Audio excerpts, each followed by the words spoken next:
سب جانتے ہیں، یا آپ اپنی توہین نہ سمجھیے گا کہ عموماً سمجھا جاتا ہے کہ کراچی میں غریبوں کا علاقہ کورنگی ہے۔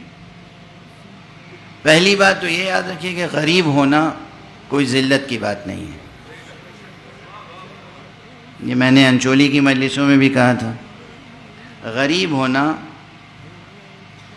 کوئی ذلت کی بات نہیں ہے، ذلت کی بات ہے بے کردار ہونا۔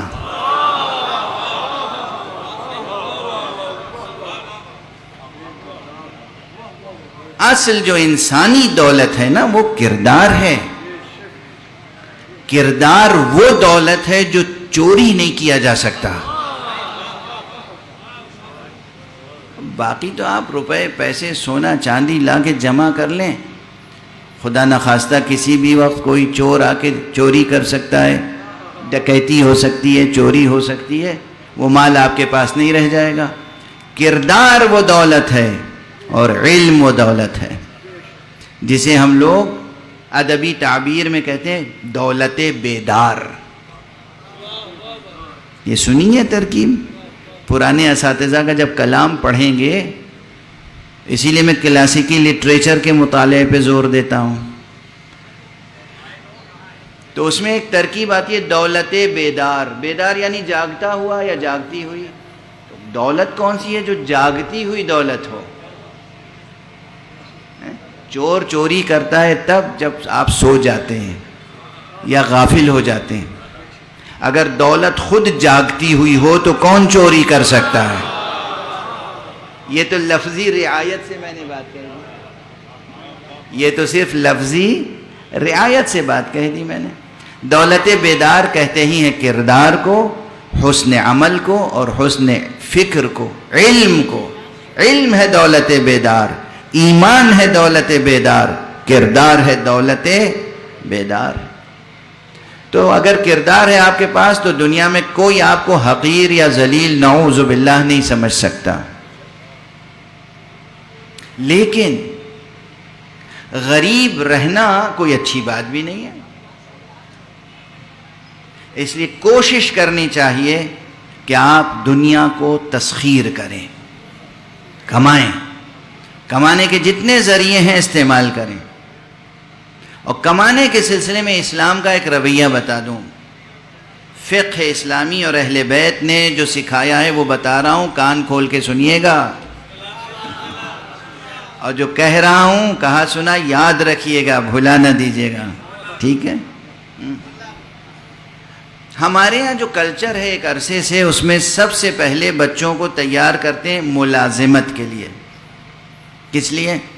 سروس ملازمت، سروس ملازمت، اور سب سے بڑی فکر ہوتی ہے کوئی سرکاری ملازمت مل جائے۔ یہ فکر بنیادی طور پر غلط ہے، اسے کھرچ کھرچ کے دل سے دماغ سے نکال دیجئے، مٹا دیجئے۔ احادیث معصومین کی پڑھیے جو معاش کے سلسلے میں ہے،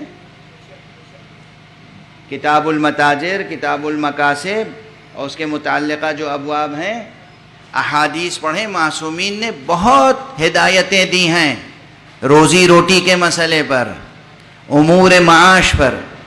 اس میں سب سے زیادہ زور دیا ہے تجارت پر، بزنس کریں، چھوٹے سے بزنس سے آغاز کریں، خود بخود اللہ برکت دے گا۔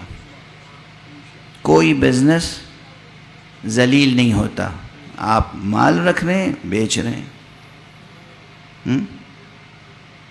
بزنس میں کیا ہے؟ آپ کی خودی آزاد ہے، آپ آزاد ہیں، واضح ہے؟ آپ آزاد ہیں۔ یہ علت وہ ہے، یہ کیوں؟ یہ معصوم نے خود بتایا ہے، کہا جب تم اپنی محنت یا اپنا وقت فروخت کر دیتے ہو، کسی کے یہاں ملازمت کرتے ہو، تو تم گویا غلام ہو جاتے ہو، تمہاری آزادی سلب ہو جاتی ہے۔ اس لیے تم تجارت کرو، پہلی بات، یا پھر زراعت کرو، دوسری بات۔ زمین ہے، زراعت کرو، ہزاروں چیزیں زراعت کی ہیں۔ طرح طرح کے نئے نئے طریقے زراعت کے پیدا ہو گئے ہیں. زراعت کریں، تجارت کریں، پھر صنعت ہے. صنعت، تجارت اور زراعت کے ساتھ صنعت ہے. یہ سب معصومین نے سکھایا ہے. صنعت یہاں تک فرمایا کہ مجھے حیرت ہے کہ جس کے پاس مٹی اور پانی ہے وہ بھوکا کیسے رہ سکتا ہے. یعنی کچھ نہیں تو مٹی سے، پانی سے مٹی گوندھ کے کھلونے بنا کے بیچ سکتے ہو، مٹی کے برتن بنا کے بیچ سکتے ہو، مٹی سے نہ جانے کیا کیا کچھ بنا. یہ معصوم کا جملہ ہے، میرا جملہ نہیں ہے. کہ حیرت ہے مجھے کہ جس کے پاس مٹی اور پانی ہو وہ بھوکا کیسے رہ سکتا ہے. تو صنعت، کچھ بنانا اور بیچنا، ٹھیک ہے. انڈسٹری، صنعت، زراعت، ایگریکلچر اور تجارت، یہ تین چیزوں کو سب سے زیادہ معصومین نے فوقیت دی ہے. چوتھی اور آخری منزل پر کہا کہ اگر کچھ نہ کر سکو اور قوت لا یموت، قوت لا یموت یعنی جینے کے لیے کچھ ضروری ہو تو پھر جاؤ کسی کے ملازمت کر لو، کوئی حرج نہیں ہے. یاد رہے گی یہ بات، آخر تک پہنچ رہی ہے بات. ہماری مائیں بہنیں سن رہی ہیں. اللہم صل.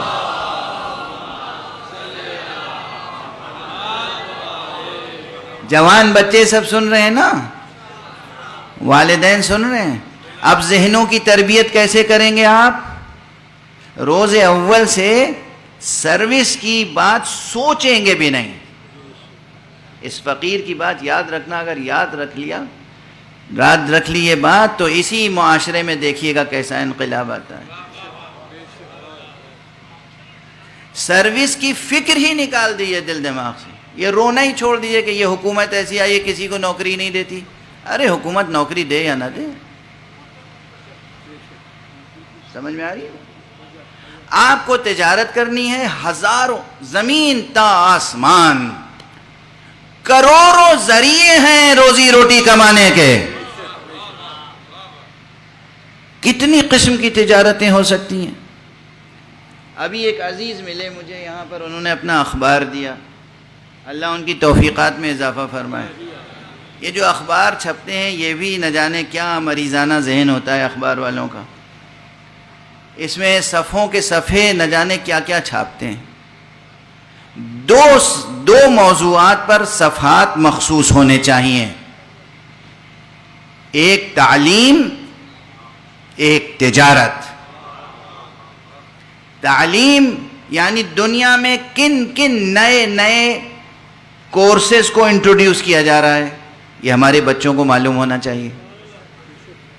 ڈھونڈ کے، یعنی ہر اخبار کے دفتر میں ایک ایسا شخص ہونا چاہیے جس کو یہ وظیفہ دیا جائے کہ تم تلاش کرو پوری دنیا میں نیا کون سا کورس آیا ہے، نیا کون سا سلیبس انٹروڈیوس ہوا ہے، نیا کون سا طریقہ تعلیم ایجاد ہوا ہے، تاکہ وہ ہمارے جوانوں اور بچوں کو بھی معلوم ہو جائے. کرائم رپورٹرز تو بہت ہوتے ہیں کہ دنیا میں کہاں جرم ہوا اور کیسے جرم ہوا، کس طریقے سے جرم ہوا، تاکہ وہاں جن لوگوں نے جرم کیا ہے ہمارے بچے جرم کرنا نہیں بھی جانتے تو خبر پڑھ کے سیکھ لیں کیسے جرم ہوتا ہے. خبر پڑھ کے سیکھ لیں بچے کے کیسے. کرائم رپورٹنگ نہ کیجئے، ایجوکیشن پہ رپورٹنگ کیجئے. اور دوسرے، دنیا میں کون سی چھوٹی بڑی تجارتیں ہیں جو انسان کر سکتے ہیں. واضح ہے اس مجمع میں بہت سے صحافی ہوں گے اس وقت بالفعل یا مستقبل میں صحافی بننے والے ہوں گے، تو انہیں یہ معلوم ہونا چاہیے کہ نیشن کی تربیت کے لیے، قوموں کی ترقی کے لیے کن موضوعات پر ہمیں کام کرنا ہے، کن سبجیکٹس پہ کام کرنا ہے، کیا بتانا ہے جوانوں کو. تعلیم کی راہیں کھولنی ہیں، تجارت اور رزق و روزی کی راہیں کھولنی ہیں.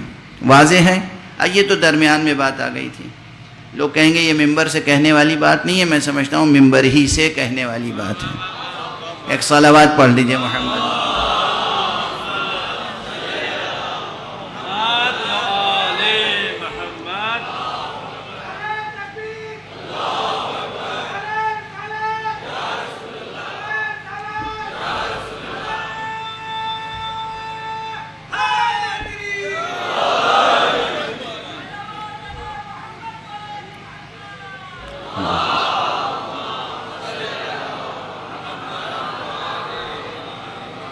اب یہ بات میں نے عرض کیوں کی اور مناسبت کیا تھی درمیان میں، تعلق کیا ہے اس آیت سے؟ اس آیت نے کہا وَجَاهَدُوا بِأَمْوَالِهِمْ، اور وہ ہیں پکے سچے مومن مسلمان جو اپنے مال سے بھی جہاد کرتے ہیں، اور مال ہوگا نہیں تو جہاد کیسے کریں گے؟ اس لیے اللہ کی خاطر قربتاً اللہ مال کمانا بھی جہاد ہے۔ صرف یہ نہیں کہ آپ نے کما لیا، بہت پیسہ ہے آپ کے پاس، اب اس پیسے کو اللہ کی راہ میں خرچ کرنا جہاد ہے، نہیں، مال کمانا بھی جہاد ہے۔ اسی لیے معصوم کی حدیث ہے، یہ حدیث نہ سنی ہوگی، شاید کسی نے سنائی نہ ہو آپ کو۔ اس لیے معصوم نے کہا اگر کوئی شخص اپنے رزق حلال کے لیے جد و جہد کرتا ہوا مر جائے تو وہ بھی شہید مرتا ہے۔ سمجھ میں آئی بات؟ اپنے قد یمین سے، قوت بازو سے، اپنی فہم سے، اپنی فراست سے، اپنا پسینہ بہا کر، تجارت کر کے، زراعت کر کے، صنعت و حرفت کے ذریعے سے، اور کتنے فنون ہیں، کتنے آرٹس ہیں کہ جو آپ گھر بیٹھے ان کے ذریعے سے کما سکتے ہیں بغیر کسی کے ملازم ہوئے۔ تو اللہ کی خاطر اپنے عزت نفس کو بچانے کے لیے، اللہ کی خاطر اپنے بیوی بچوں کے رزق و روزی کا انتظام کرنے کے لیے، اللہ کی خاطر اس نیت سے زیادہ کمانے کی فکر رکھنا کہ ہم اپنے خرچے سے زیادہ کمائیں تاکہ جو بچے وہ اللہ کی راہ میں لٹائیں۔ یہ سب کیا ہے؟ جہاد۔ یہ سب جہاد ہے۔ یہ دنیا والے صرف تلوار سے جہاد کو جہاد کہتے ہیں، دیکھیں جہاد کی کتنی سینکڑوں قسمیں ہیں جہاد کی، جہاں ایک قطرہ لہو کا نہیں ٹپکتا اور انسان کو جہاد کا بھی ثواب ملتا ہے، شہادت کا بھی ثواب ملتا ہے۔ یہ ہے دین، یہ ہے دین۔ خالی عوام الناس کو، جاہلوں کو اور فقیروں کو، محتاجوں کو، مفلسوں کو، جسے کہتے ہیں کہ ان کا برین واش کر کے ان کے ہاتھ میں اسلحہ دے دینا اور کہنا کہ اللہ کی راہ میں جہاد کیجئے، یہ ظلم ہے امت پر۔ سینکڑوں ہزاروں طریقے جہاد کے ہیں جہاں خون کا ایک قطرہ نہیں ٹپکتا، اور اللہ جہاد کا بھی ثواب دیتا ہے اور شہادت کا بھی ثواب دیتا ہے۔ وَجَاهَدُوا بِأَمْوَالِهِمْ، اور وہ جو اپنے مال سے جہاد کرتے ہیں اللہ کی راہ میں وہ بھی سچے پکے مسلمان اور مومن ہوتے ہیں۔ وَبِأَنفُسِهِمْ، اور آخری شرط یہ ہے کہ اور اپنے نفس کو اللہ کی راہ میں قربان کرتے ہیں، وہ تو ہے یہ بلند ترین قربانی۔